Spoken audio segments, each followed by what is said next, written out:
media to see what we're up to.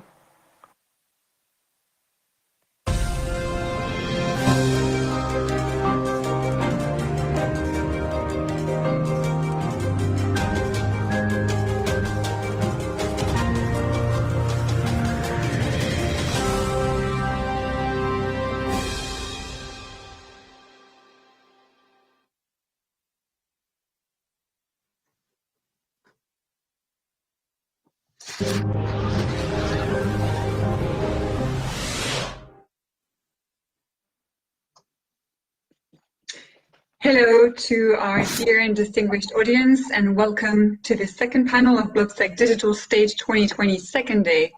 My name is Eline Chivot. I'm a policy analyst for the DC and Brussels-based think tank Center for Data Innovation, and it's a pleasure to be your host for this interesting and timely panel discussion called AI Will Enable a Sustainable Future. To the participants attending, please feel free to type your questions via the conference platform. There is also a couple of poll questions related to the session to make it a little bit more interactive. A bit of background on today's session first.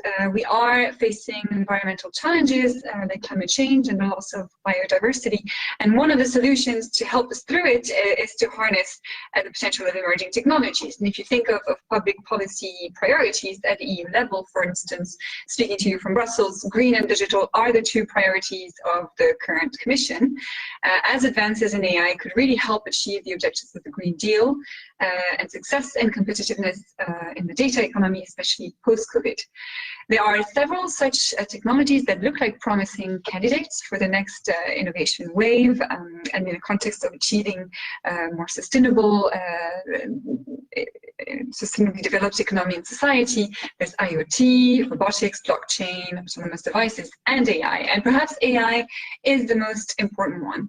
It's already deployed in a wide range of economic sector to contribute to managing environmental impacts and climate change. Think of applications such as precision agriculture, sustainable supply chains, environmental monitoring, enhanced climate modeling, and disaster prediction as well. These applications are broadening, and there can be more to it in the near future. So how is and can AI be a driver of economic growth while serving the objective of climate neutrality and the reduction of emissions? What is the business and policy perspective of stakeholders in the space, such as startups, scale-ups, investors, business strategists, and larger corporations? What role are these stakeholders playing? With me today, we have three great speakers, which I will ask a few questions to before we move to a conversation and questions and answers from the audience. First, Ines Leonarduzzi, your founder and chief executive officer of Digital for the Planet, and an expert in digital strategy, AI implementation, and blockchain. We have also with us Jacques Buguin. You're an investor, CEO and founder of Macam Advisory, an economic policy and management advisory firm. And you're also a former director of the McKinsey Global Institute and a venture partner in investment firms. Last but not least, we have Edward Zhao, Vice President of Global Government Affairs for Huawei, and your team is leading the company's progress in sustainable development for AI as a policy area. Now, jumping right through the conversation, why are we talking about emerging technologies like AI or even blockchain in the context of environmental sustainability, green public policies, and corporate responsibility? Why does it matter for businesses? What is the promise? Maybe going first to you, Jacques. Thanks, Eline, for the introduction. I guess the reason why today the two axes of technologies and sustainabilities are so much a hot topic is, as you said, AI is typically the next wave of digital technologies, and especially the breakthrough is coming via deep learning, and the technology is becoming extremely effective in finding solutions for complex problems of which we need a solution. And indeed, as we know, the problem of sustainability is a very complex, multi-dimensional problems that we are going to face. And indeed, we hope that the AI will be one of the technologies, of the promising technologies, to help solve some of those issues. Now, just to give an example, if you think about sustainability, you need at least to discover, let's say, real-time patterns in climate change. And it was not possible before because not only you didn't get the data, but today not only you have the data, but you can simulate non-linear system dynamics that will require machine learning techniques to solve the insight that you can emerge, that you can find emerging from the data. And that's exactly where AI can play. Now, the second reason why this is so hot at this stage is that not only sustainability is a hot topic, but I think there is an awareness that the operating model, is, if I call it this way, of economics has been depleting resource too fast, and energy fuels overheat the planet. And we all know what's happening with the global warming. Now, the fundamental question of the global warming is not what's going to happen by 2030. We all know that people say, look, at least by 2030, we could be hitting the threshold of the 1.5 degrees Celsius a temperature higher than what it is today. But what people start to realize at this stage is that when we come to that level, if the impact on GDP and well-being, which I estimate to be, for 1 degree of extra warming to be 0.2, 0.5 points of GDP, it could be 3 to 5 times larger when you hit the threshold. So imagine that this is the case. That means it's a -2, -3% a year of impact on GDP, possibly half what we have found from the COVID at this stage. So that means that it's a significant impact, and people realize that we're going to need faster commitment than what has been done at the Paris Agreement. And at the end of the day, that means that people need to find solution, and AI is part of that. Finally, COVID is there, and COVID has basically shown the way. They basically, what COVID means is simply the realization that a global pandemic can hurt, and really hurts everyone. And people come to realize that if you do not accelerate on the issue of sustainability, we will be facing a war soon, and something which is as damaging, as uncomfortable as what we have just noticed with the COVID itself. So there as well, the hope is that a technology like AI can help a quick fix. And as AI contributes already to secure many things, by the way, on automation, online shopping, robotics, as you mentioned, and remote work. I will not say that, and by the way, this is not only a question about the general public. You talk, Eileen, about cooperation.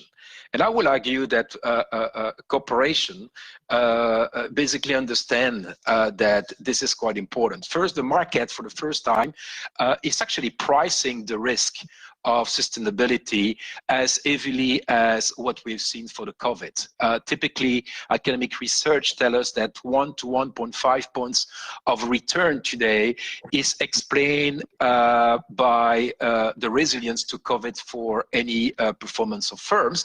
That's a significant number. This echoes pretty much the difference in return that we got for a company that happened to be very CSR compliant versus not.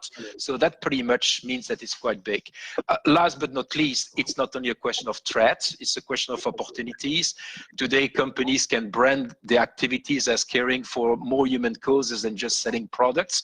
And it's not only a branding. We all know that companies can be better off if they diversify and build new sustainable and greener products advantage towards, by the way, a segment of the population today that have both some purchasing power and a real dogma towards more sustainability. And finally, here's the good news. We all talk about sustainability as a complex problem from the corporate world. At the end of the day, if you think about recycling and especially recycling, it can help a lot of resource saving, and the cost economic of the equations is actually quite good. Thank you very much, Jacques. That was a very comprehensive overview of some of the the drivers behind the use of this technology and its promise, I'd like to turn to Ines to collect your thoughts. As you know, your company is called Digital for the Planet, so obviously it is sustainability and technology is at the core of what you do.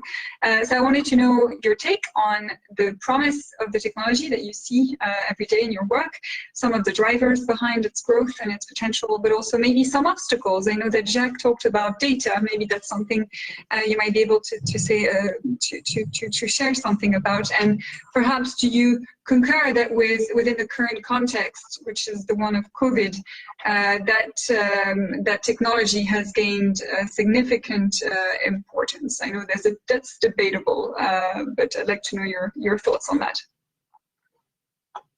Like you said, indeed, Jacques has been quite exhaustive on the importance of data can do today, thanks to AI, and also the context with COVID-19.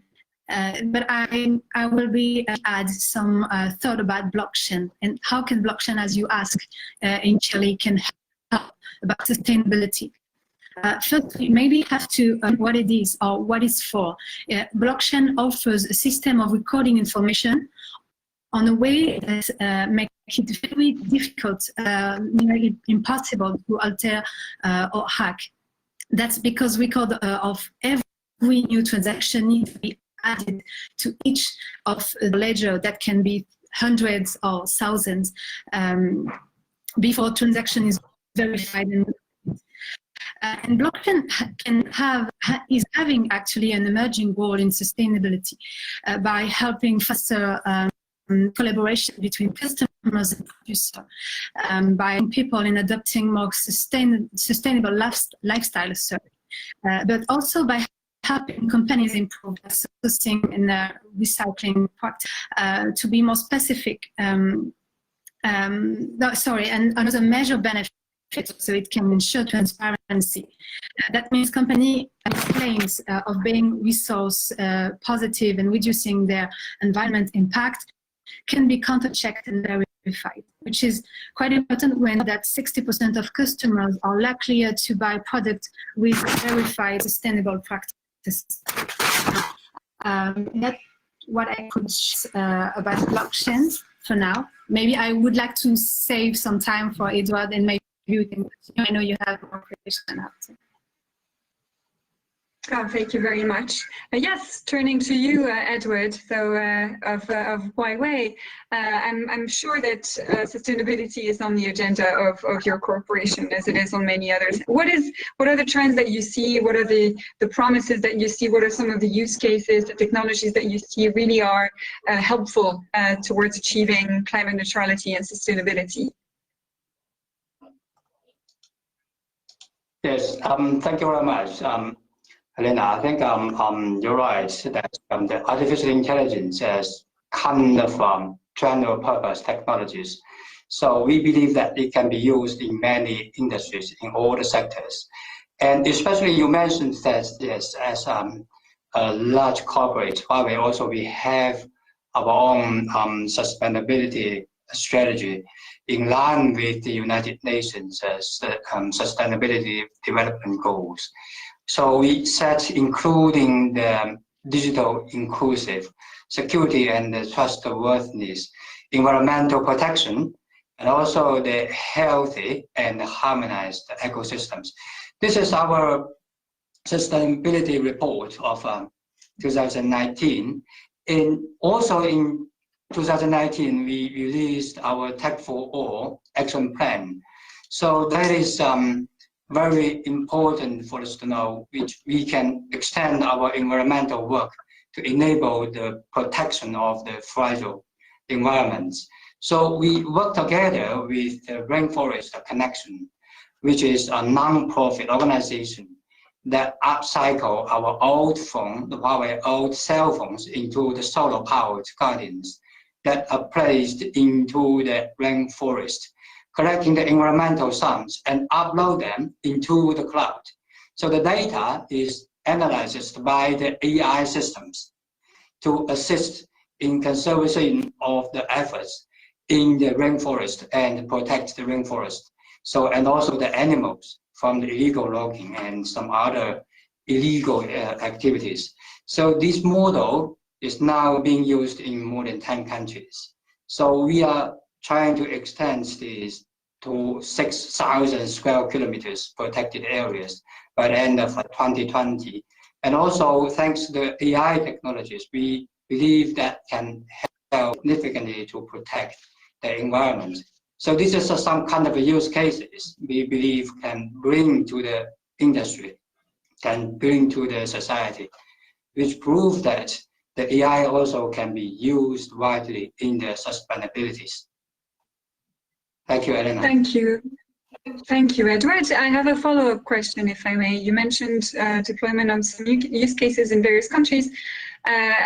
My question would be, do you see any trend in particular countries or regions that you see are really on top of using AI in sustainable towards achieving sustainable development?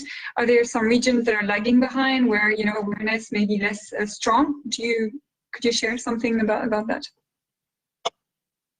Well, I think that now that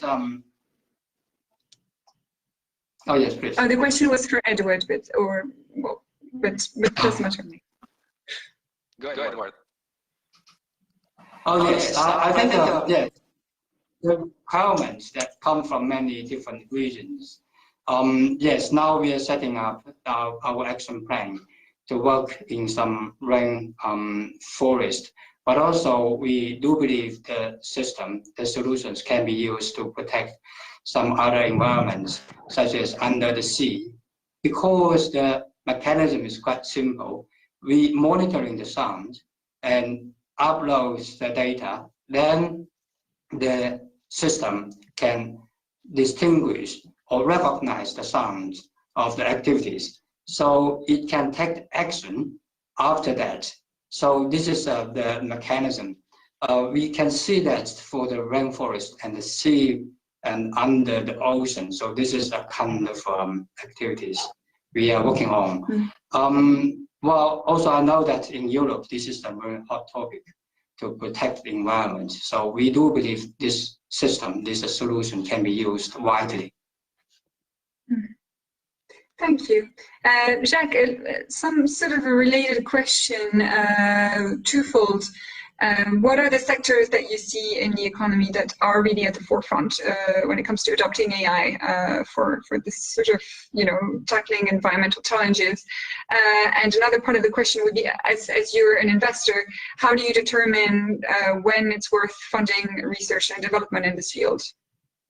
Yeah, thank you. It's an interesting question. So first of all, I think from a Thesis point of view, as I said, the corporate world basically start to realize that the price of unsustainable business model but unsustainability resource is actually equivalent. So at the end of the day, what we see is that corporations are actually putting that on the agenda. That's a good news. And on top of that, obviously they will use any means, and means could be digitalization, could be whatever materials they have in hand, and obviously AI. Now, if you look at the evolution, we all know what the key cases will be. The key case obviously happens to be the transport side. And by the way, the transport, the first element of reducing, let's say, gas emission, for instance, is to shift to electricity. But the second case, obviously, which is slightly smaller in size, is what we see today, which is the competitions towards having cars that are autonomous. The reason being that when you have autonomous car and you can basically have the flow much more easier in terms of the traffic, you optimize urban transport to route and traffic optimization, and you save quite a lot. So we see in transport, this is a case where the use case is well defined. You see the same in energy, where energy is obviously 50% of the cost of what we see in terms of emissions. So there as well, distributed energy grids, for instance, and AI will be quite terrific. And you talked already about smart agriculture and food systems. So these three sectors should be at the forefront of doing that. Now, the interesting thing, if you look at AI, because these, let's call them the most polluting sectors, they are industrial based, they are resource extraction based, they are transport based or energy based. Most of the time, they are not necessarily service based like we see in media, like in telecom and the like. Otherwise stated, they lag behind in AI. So there is a bit of an interesting point here where, in fact, the AI adoption savviness or speed of adoption of AI is slightly negatively correlated with the sectors that need the most, or they will benefit the most from the system of depolluting. Now, that's important, but in general, I will say that this is one way to look. The other way to look is that you have to look within the industry. And within the industry, what we find is that there are really three types of companies. Some that are not AI heavy, that not necessarily having a sustainability agenda, calling the laggers, calling the old world, but they're likely not to be in good shape in 5 to 10 years' time. There are obviously the one in the middle that possibly have a bit of digital savviness. They think about sustainability, but they are doing that in a light touch use case. So these guys are pretty much the natural incumbents. They do things, but they do it at the margin. They don't do it at scale. I don't think they will move the needle, but at least they try. And finally, you got the guys that really do push that as a leadership model and push AI and sustainability as part of the corporate agenda. Now, who are those companies? We all know them. They are the Tesla of these words, because obviously they want to revolutionize a full industry. So they will invest in electricity with the battery, and they will obviously invest in autonomous car to transform the transport electricity. And so, in fact, what we have to look, it's much more about who these digital reinventors will be, because these guys typically have the AI capabilities, and on top of that, find in sustainability a great way to disrupt and to be compliant with the necessity to be carbon neutral, if you like, or even extremely friendly in terms of resource depletion. And last but not least, because you asked the question, because your question about AI and sustainability, is it always positive? No. We all know today that most of the models of AI need to train a lot of data, and usually some of the algorithms are not necessarily that effective at this stage. So they use the brutal force of the network, the cloud, to basically run algorithms and train the data to find an algorithm that's extremely energy intensive. In some cases, some researchers have even claimed that sometimes that could be 3 to 5 times per unit, much more carbon heavy than any other type of transport that you can imagine. So that means that these companies, especially the Google of these words, or the Microsoft, the Facebook of these words, or the Chinese digital companies, are actually in the mood, in the necessity to actually push even more carbon neutrality. And in fact, that's what we see. We see that they use actually AI to solve their own problem, to make sure the cloud system or infrastructure is actually much more carbon neutral. I think Google has done that quite extensively lately. I think they reduce the cloud energy by 25%. And by the way, if you look at Amazon Web Services, already in 2015, they reduced by 25% already the use of energy. I think today that's at 50, 60. So bottom line, I think the point I'm making is that the politics sectors are yet to be AI savvy, but they're moving quite fast. The technology providers of AI are actually not yet necessarily energy efficient. They're moving quite fast into that, because they obviously have to preach what they do. And at the end of the day, I think these guys will obviously provide the services to these industries. And I guess that transport, energy, and resource extraction, hopefully in a few years' time, will be much more carbon neutral than they are today. Thank you, Jacques. Yeah, I've been reading that digital technologies can enable a 20% reduction in CO2 emissions by 2030. So that would save almost 10 times more the emissions that they produce. But yes, it is data energivores, let's say. Thank you for elaborating on this. I really think you mentioned quite well how the two legs of resilience for businesses in the future, and even starting now, is really digitalization on the one hand and carbon neutrality, or efforts to really improve sustainability. So thanks for that. I'd like to turn to you again, Ines, because I'm sure you have a few reactions after what you've heard. And how do you really see also the nexus from your position and CEO of Digital for the Planet? How can companies and governments and citizens work towards this nexus of AI and sustainability together? Maybe there's some practices that you can tell us about. So together, first we have to put in priority what we need mostly. But once we said that, we said nothing. We have to comprehend that the priority is the needs of citizens. Otherwise, it's just economy. We have to be sure that on a government level, that we use AI as a potential efficient tool, not as a systemic answer. Because in this case, it would be an opportunity more than to do the things right, and that's the most important today, because there is many tricks in the business of AI or blockchain. It doesn't have to be seen as an economic opportunity to make more business in the context we are living. It's an opportunity to make things right for the people, because the first one to suffer if we have a more serious climate change in the next year to come.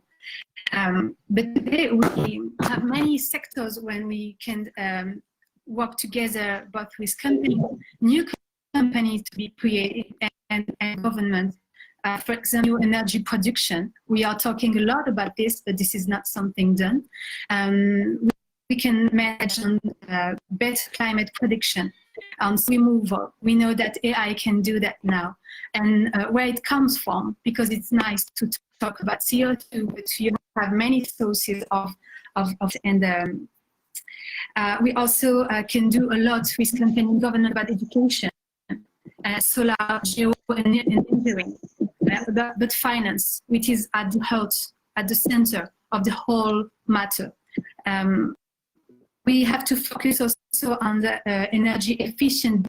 This is something some often left aside, but this is something definitely prominent. And we are working Digital for the Planet currently with a big public French bank, but also better monitoring of deforestation and how can we.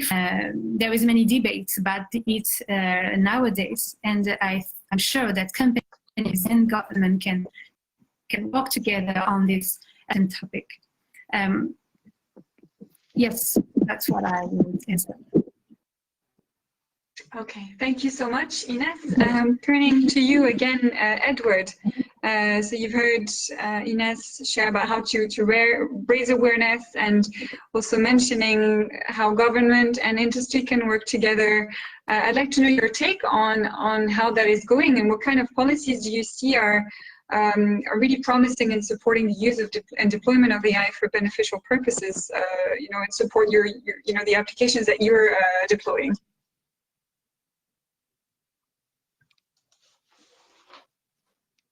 Oh yes, thank you very much for the question. I think now we discussed how the organizations can work together towards this objective. So I do think to achieve the aims set out in the European Green Deal and the Sustainable Goals demands actions coming from all the sectors of the European economy. So the long-term vision is essential. And also we believe the connectivity is strictly linked with the accessibilities. So the proper training and upskilling of the workers should be in each agenda, so that they can actively take part in the renewable digitalized society. So I do think very important the skill set. This is one very important part. And also we suggest the policymaker to adopt a long-term vision of the environment. So the regulatory certainty for the industries and the businesses will bring more investment in the modernization and the reduction of the environmental impacts.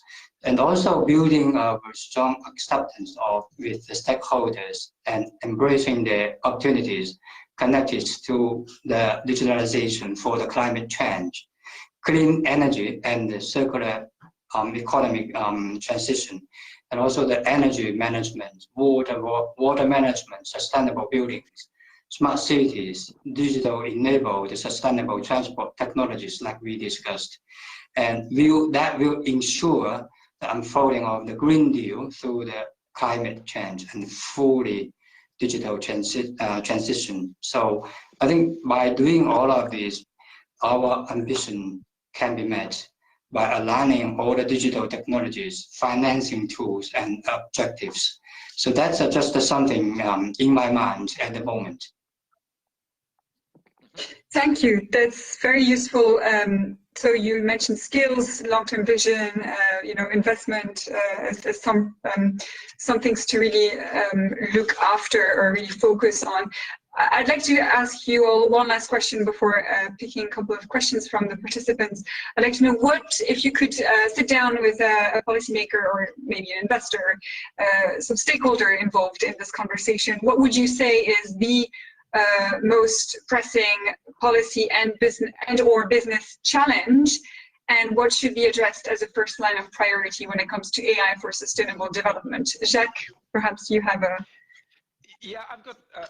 Let me answer from a different angle, and I will lead to your question, which is exactly what I like in the European institution new strategy framework. In one way, it's a two-pronged approach with the Green Deal and the Digital Deal.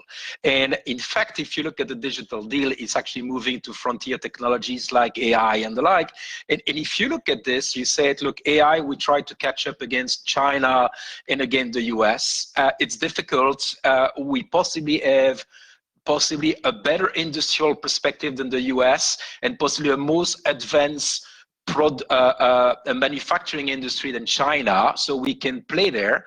And on top of that, we are possibly, and I think it has been said, we have actually citizens that are extremely caring and recognizing the necessity of sustainability. So which means that if we push that, while today the president of the US is not necessarily a fan of sustainability, and China obviously is possibly lagging behind still at this stage, given its industry structure and its priorities in sustainability, we possibly have here a fantastic differentiation of European strategy where you can merge an AI catch-up into these sectors that are very industrialized, which are still the common industrial structure of Europe with energy, with agriculture, and you name it. And on the other side, we've got the sustainability value. So both of that create a fantastic impetus for Europe to be at the forefront of that.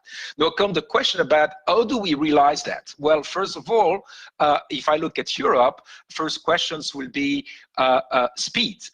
We have been there in Europe for quite a long time. We haven't basically achieved all the potential of the single market, and now we're moving to the digital single market. So speeding that digital single market as fast as we can is obviously part, and the AI rollout policies that we've put should be a first priority of the agenda. Second point, which is quite important, it's about competition.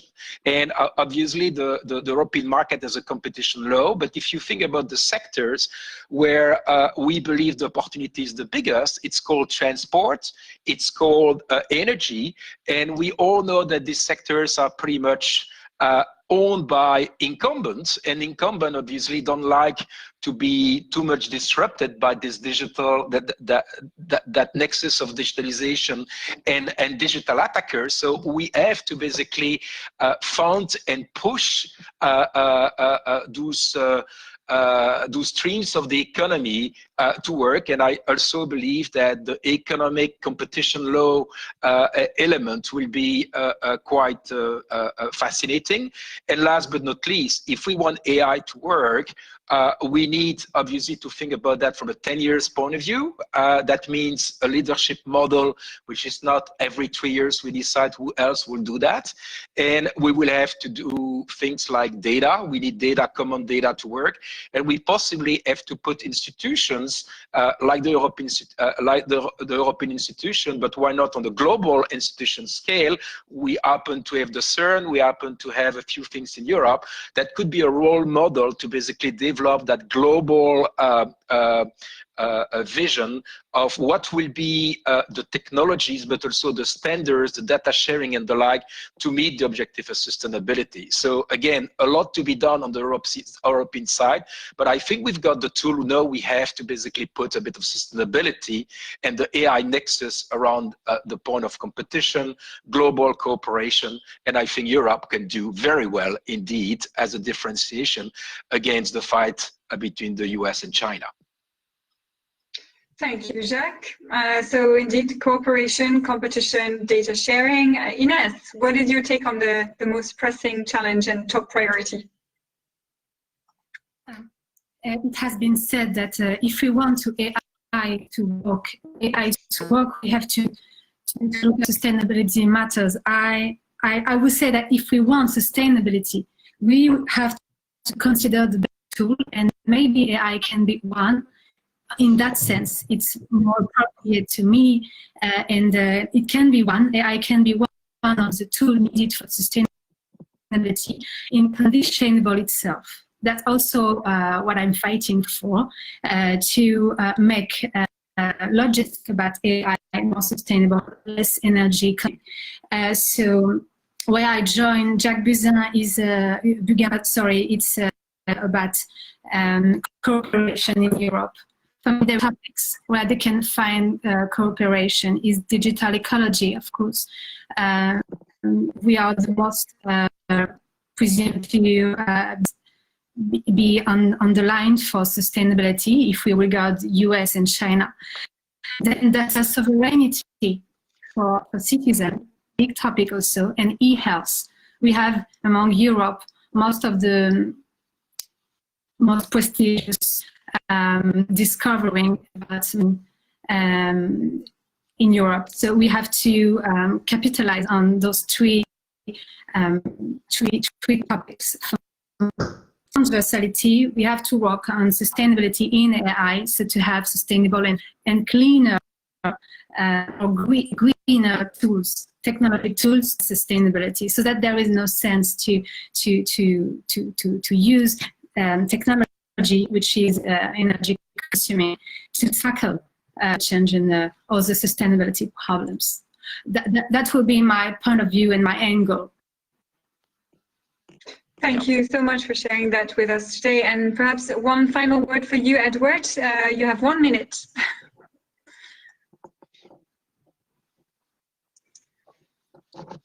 Yes, so I think the most important thing for us is try to have affordable AI services and AI solutions.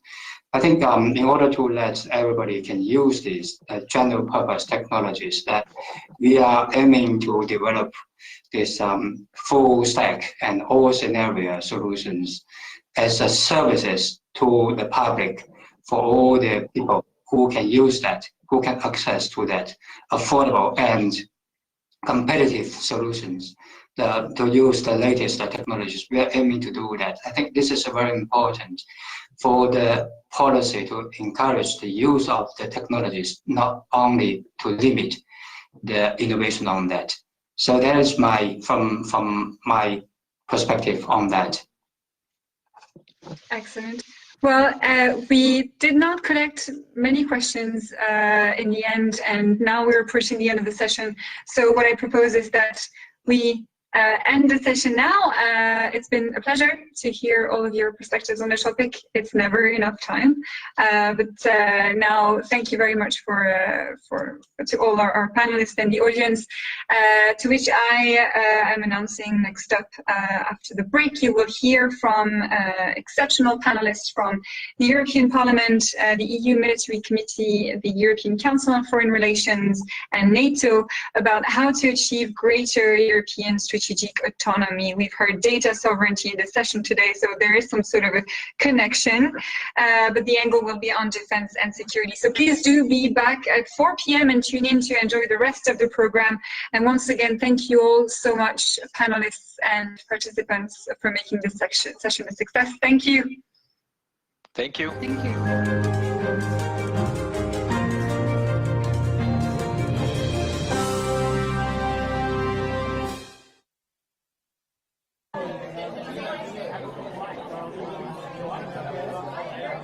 So yes, the public can work together with the private sector to secure